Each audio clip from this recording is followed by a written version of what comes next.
As ever, nothing that relies on gacha monetization gets a good grade from me ever, so slap an F on this one and don't waste your money on it, I'm begging you. Putting that aside, as a design, well, like Kale and Karma, Morgana here seems to be putting the most effort into actually trying to expand the Spirit Blossom original concept of exploring Ionia's folklore, with Morgana representing the flowery blooms that became the origins of the obsessive, dangerous Akana spirits, or more or less something like that.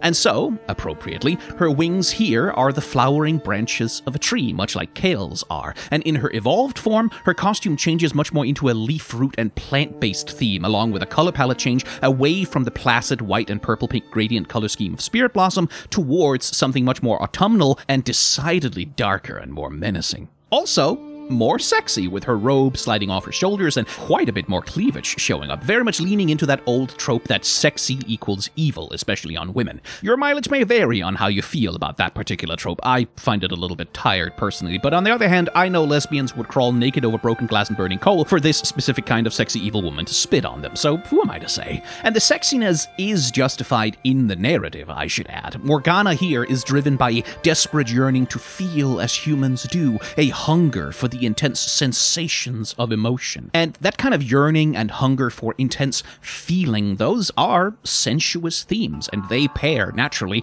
with sensual and sexual imagery. It's tropey, it's not at all original, but it is a classic for a reason. So it really is a pity. If this had been sold as a legendary, which is about as high as its technical features actually justify classifying it, it probably would have been a pretty solid skin, because design-wise, Morgana is probably the best skin of the new set. She's not good enough to justify the gacha inflated price, because nothing is or ever will be, but still, it feels like a pity. This really could have been something good.